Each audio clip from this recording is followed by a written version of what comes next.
Assalamualaikum warahmatullahi wabarakatuh. Alhamdulillah, alhamdulillahirabbil alamin wa bihi nasta'inu ala umuri dunya waddin. Wassalatu wassalamu ala asyrafil anbiya'i wal mursalin wa ala alihi wa ashabihi ajma'in. Mudah-mudahan kita tetap dalam keimanan dan lindungan Allah Subhanahu wa taala, dan mudah-mudahan Allah Subhanahu wa taala akan senantiasa memberikan yang terbaik kepada kita. Bapak Ibu kaum muslimin rahimakumullah, suatu ketika seorang ustadz mengajar di satu pengajian. Kemudian selesai pengajian, ada orang kaya, ya, orang kaya lah ketika itu mengatakan kepada ustadz, "Ustadz, pengajian sudah selesai, ayo kita makan ke rumah saya." Ustadz pun ke rumah si orang kaya tersebut. Sampai kemudian mereka pun makan dengan lahapnya, ya. Setelah makan dengan penuh kenikmatan, sang ustadz mengatakan, "Alhamdulillah, bersyukur, terima kasih ibu, bapak, dan keluarga yang sudah mengundang saya makan pada hari ini. Dan saya mohon pamit karena ada kegiatan yang harus saya selesaikan juga pada jam yang sama ini." Maka sang ustadz pun pergi, ya, meninggalkan rumah tersebut. Nah, berselang beberapa waktu kemudian, istri daripada si orang kaya tadi, ya, merasa kehilangan uang. Dia bilang sama suaminya, "Bang, mana uangku 1 juta tadi?" "Loh, kan tadi adek naro." "Di mana kamu letakkan?" "Itu di piring, di bawah piring dekat ustadz tadi itu." "Jangan-jangan ustadz tuh yang ngambil," kata sang suami. "Betul juga bang ya." Akhirnya mereka berburuk sangka dan menuduh bahwa ustadz itulah yang ngambil. Dan mereka bersepakat, "Udahlah, kalau begini caranya ustadz juga maling-maling juga, udah mulai besok kita tak usah ngaji sama dia lagi." Berselang berapa hari kemudian, lebih kurang 1 bulan kemudian, mereka si suami istri tadi bertemu dengan sang ustadz, ya. Mereka berkata, "Ustadz, kami sangat kecewa kepada ustadz." "Kenapa rupanya?" kata sang ustadz. "Kami tak menyangka kalau ustadz itu adalah seorang pencuri." "Maksudmu bagaimana?" "Waktu itu kita pengajian sebulan yang lalu, istri saya ini mengajak ustadz makan di rumah kami. Dan dia ada meletakkan uang di dekat meja makan ustadz, di dekat piring ustadz. Dan ternyata setelah ustadz pulang, uang itu hilang." "Oh begitu?" "Iya. Bapak dan Ibu, memang benar. Dan saya tahu bahwa di dekat piring saya itu ada uang 1 juta.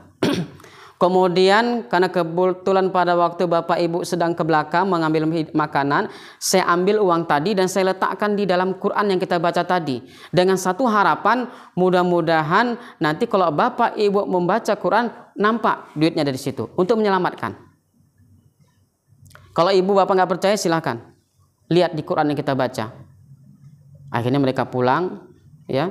Begitu pulang, mereka mencari Quran yang dibaca sebulan yang lalu. "Astagfirullah ya Allah," kata sang suami, "kita sudah menuduh ustadz tadi itu mencuri. Berarti Bu, selama 1 bulan ini kita tidak ada baca Quran." Ya. Nah, jadi Bapak dan Saudara, marilah kita untuk senantiasa baca Quran. Rasulullah mengatakan, "Iqra'ul Quran fa innahu ya'ti yaumal qiyamah syafi'i ashabi." Baca kamulah Quran, karena Quran itu bisa menjadi penolong nanti ketika berhadapan dengan Allah di hari kiamat, menjadi sahabatmu. Maka oleh sebab itu Bapak dan Saudara, marilah kita tanamkan dalam hati setiap hari 1 juz baca Quran. Itu sekitar 9 lembar tergantung Qurannya. Kalau Bapak dan Ibu dan Saudara merasa tidak punya waktu untuk membaca Quran 1 hari 1 juz, bacalah Al-Quran itu setiap hari setengah juz. Sekitar 5 lembar tergantung Qurannya. Ya. Kalaupun Bapak dan Ibu merasa belum punya waktu untuk membaca 1 hari Quran setengah juz, bacalah Quran itu minimal setiap hari 1 halaman, 1 lembar. Halaman 1, halaman 2, besok 3, 4, 5, 6 dan seterusnya. Kalaupun Bapak, Ibu, dan Saudara merasa belum punya waktu baca Quran 1 hari 1 lembar, bacalah setiap hari 1 halaman. Hari ini halaman 1, besok halaman 2, halaman 3, dan seterusnya.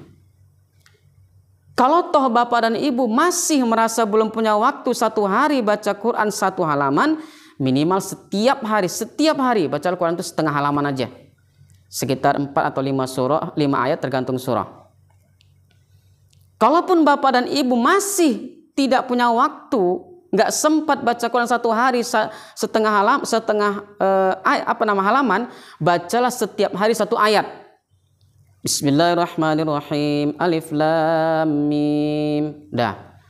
Besok Bismillahirrahmanirrahim. Dzalikal kitabu la raiba fihi lil muttaqin. Udah. 1 hari 1 ayat, 1 ayat.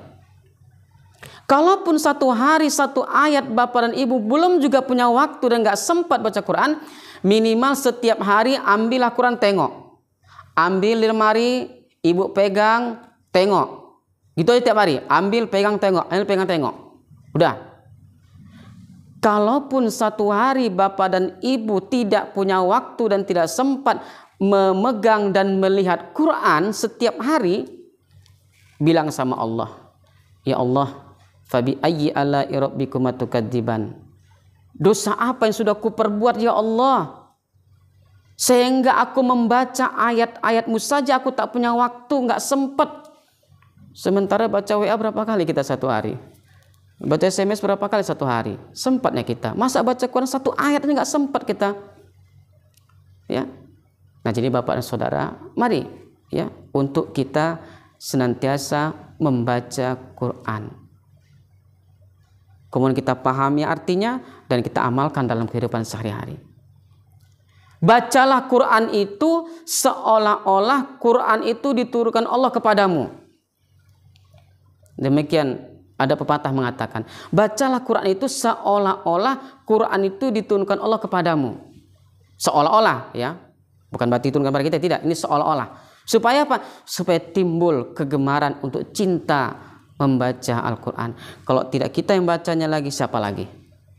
Ya, jadi Bapak dan Saudara, insya Allah mudah-mudahan ya mulai hari ini dan seterusnya, marilah kita tanamkan setidak-tidaknya 1 hari 1 halaman lah kita membaca ayat-ayat Quran. Terserah kita terwaktu, mau pagi, mau siang, mau malam, terserah. Apalagi kalau kita bisa sampai menghafalkannya, ya menghafalkannya. Ya kadang-kadang kita cemburu di RCTI ada si Musa, ada yang matanya buta, ya si Najal segala macamnya, yang cacat segala macam, yang otaknya katanya sudah kena penyakit segala macam, tapi bisa dia menghafal Quran.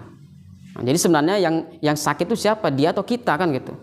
Nah, secara zahir yang mungkin dia yang sakit, ingatannya mungkin, tapi kita lah mungkin yang sakit.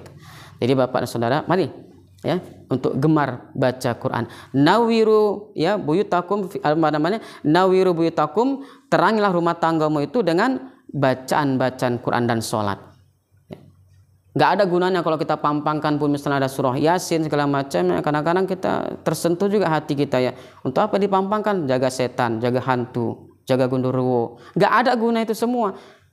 Andaikan tidak kita baca dan tidak kita amalkan. Bukan berarti nggak boleh, silakan. Di rumah orang Islam ada terpampang gambar-gambar Quran, ya segala, silakan, tidak apa-apa. Tapi yang paling penting adalah kita baca, kita pahami artinya, dan kita amalkan dalam kehidupan sehari-hari. Baiklah Bapak Ibu dan Saudara sekaliannya, ya insya Allah mudah-mudahan bermanfaat untuk kita semuanya, ya, dan mudah-mudahan Allah Subhanahu Wa Taala senantiasa membimbing kita ke arah yang lebih baik. Assalamualaikum warahmatullahi wabarakatuh.